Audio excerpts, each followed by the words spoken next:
Assalamualaikum warahmatullahi wabarakatuh. Hai semuanya, bagaimana kabarnya? Semoga kabarnya baik-baik saja ya, dan pada sehat-sehat semua. Nah, pada kesempatan kali ini, saya akan membuat sebuah video yang disusun untuk memenuhi ujian tengah semester mata kuliah pembelajaran kelas rangkap. Di sini, saya akan menjelaskan mengenai hakikat pembelajaran kelas rangkap. Nah, sebelum memulai lebih jauh, bagaimana nanti penerapan pembelajaran kelas rangkap tersebut, kita harus mengetahui terlebih dahulu apa itu pembelajaran kelas rangkap. Kemudian, pengunyah atau pentingnya pembelajaran kelas rangkap, kemudian tujuan, fungsi, dan manfaat pembelajaran kelas rangkap itu sendiri, serta prinsip-prinsip pendorong adanya pembelajaran kelas rangkap tersebut, sehingga kita nanti sebagai pendidik, jika kita menerapkan pembelajaran kelas rangkap tersebut, kita sudah mengetahui dan paham mengenai pembelajaran kelas rangkap tersebut, dan apabila kita menerapkannya, maka penerapan tersebut sudah efektif dan optimal.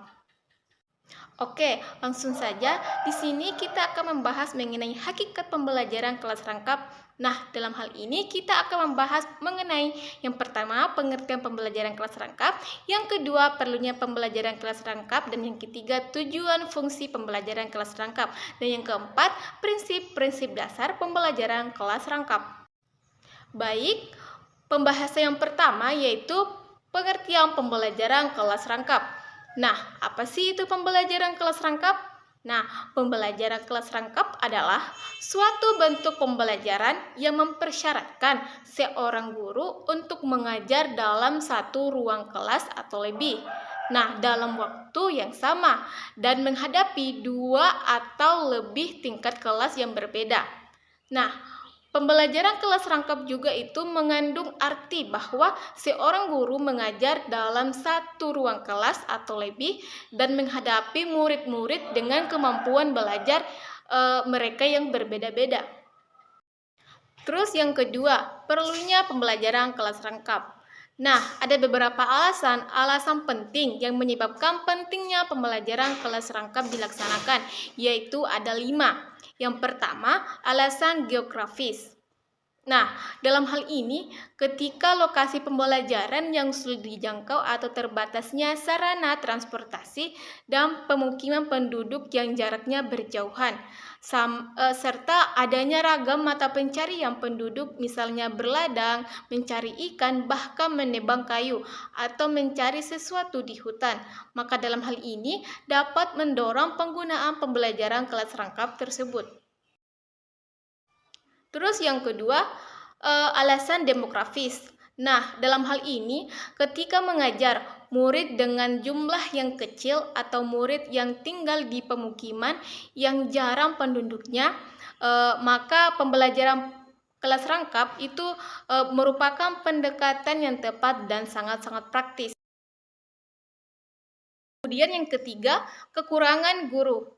Nah, meskipun jumlah guru secara keseluruhan itu bisa dikatakan cukup, namun pada kenyataannya masih ada keluhan atau kekurangan guru, terutama itu di daerah-daerah terpencil.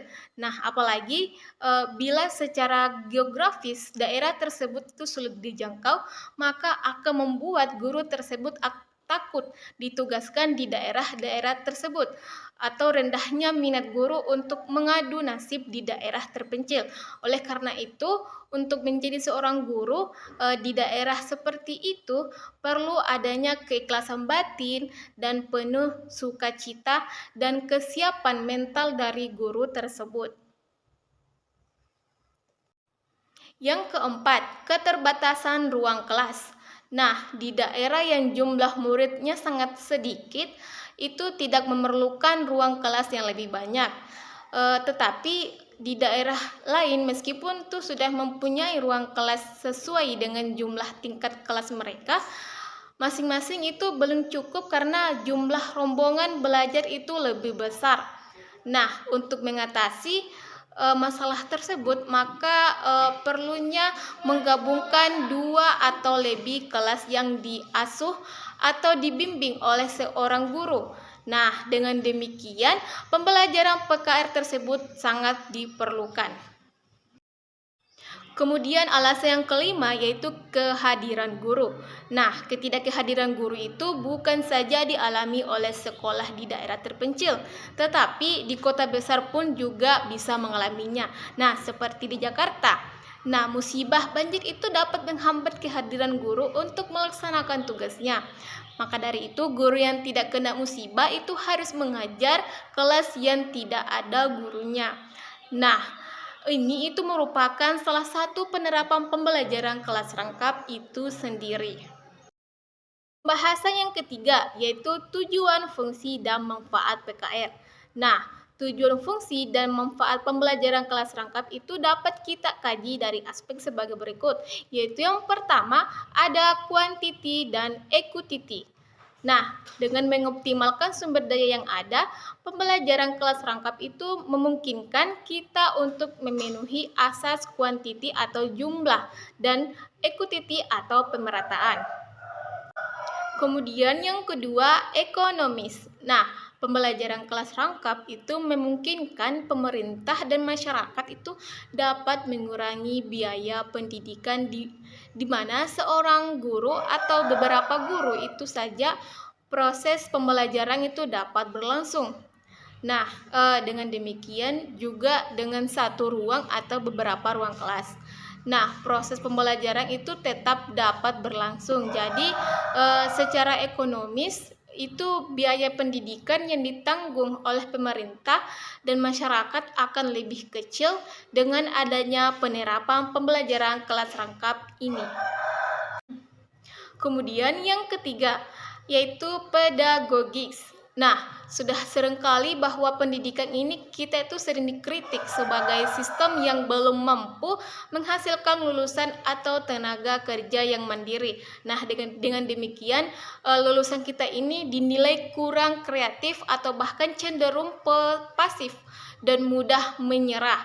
Nah, pengalaman sejumlah negara yang mempraktikkan pembelajaran kelas rangkap menunjukkan bahwa strategi ini tuh mampu meningkatkan kemandirian murid tersebut. Nah, sehingga dengan penerapan pembelajaran kelas rangkap ini itu dapat meningkatkan faktor aspek pedagogis tadi.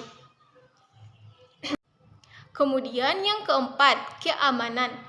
Nah, dengan pendekatan PKR ini, pemerintah dapat mendirikan sekolah dasar di lokasi yang mudah dijangkau oleh anak-anak. Nah, dengan demikian, kekhawatiran orang tua terhadap keselamatan anaknya itu bisa dibilang berkurang dan dapat mengunjungi sekolah dasar yang jauh dapat menyebabkan anak terlambat masuk sekolah. Nah, maka dari itu bisa meningkatnya pengulangan kelas atau putus sekolah. Kemudian pembahasan yang keempat yaitu prinsip-prinsip yang mendasari PKR. Nah, pembelajaran kelas rangkap itu mengikuti prinsip-prinsip pembelajaran secara umum seperti bentuk-bentuk pembelajaran yang lain. Terus kemudian prinsip-prinsip pembelajaran secara khusus. Nah, ada 4, itu yang pertama, keserempakan kegiatan pembelajaran. Nah, dalam PKR itu guru menghadapi 2 kelas atau lebih pada waktu yang bersamaan. Nah, oleh karena itu terjadi secara bersamaan atau serampak. Maka dari itu, kegiatan yang terjadi secara serampak itu harus bermakna. Artinya, kegiatan tersebut itu mempunyai tujuan yang sesuai dengan tuntutan kurikulum atau kebutuhan murid dan dikelola dengan sangat benar.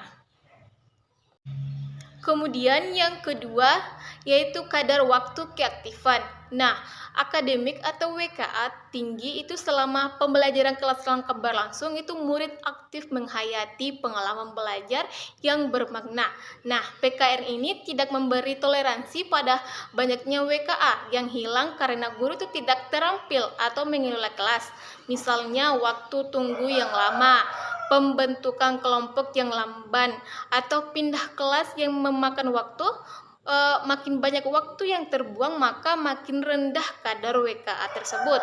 Nah, namun perlu Anda ingat bahwa WKA tinggi itu tidak selalu berkadar tinggi kualitas pengalaman belajar yang dihayati murid itu, karena sangat menentukan WKA tersebut. Nah, kualitas dan lamanya kegiatan berlangsung itu menentukan tinggi rendahnya kadar WKA tersebut. Kemudian yang ketiga yaitu kontak psikologis guru dan murid yang berkelanjutan dalam PKR tersebut. Nah, guru itu harus selalu berusaha dengan berbagai cara itu agar semua muridnya itu merasa mendapat perhatian dari gurunya secara terus-menerus. Nah, oleh karena itu mampu melakukan hal ini. Karena itu guru itu harus menguasai berbagai teknik.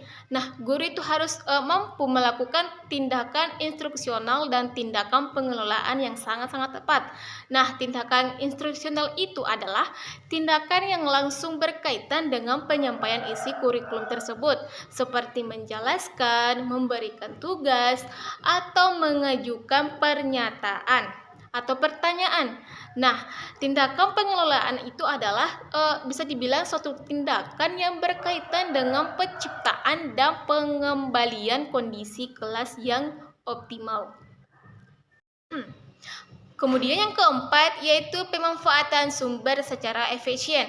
Nah, sumber itu dapat berupa peralatan, sarana, orang, dan waktu. Nah, agar terjadi WKI yang tinggi, semua jenis sumber harus dimanfaatkan secara efisien, semisal lingkungan, barang bekas, dan segala peralatan yang ada di sekolah dapat dimanfaatkan oleh guru yang menerapkan pembelajaran kelas rangkap tersebut. Nah, dengan demikian, dengan orang dan waktu, itu murid yang pandai atau dapat dimanfaatkan sebagai tutor. Waktu itu harus dikelola dengan cermat sehingga itu menghasilkan WKA yang berkadar tinggi. Nah, itulah tadi pembahasan yang sempat saya sampaikan. Kurang dan lebihnya mohon dimaafkan. Dan saya akhiri dengan ucapan Assalamualaikum warahmatullahi wabarakatuh.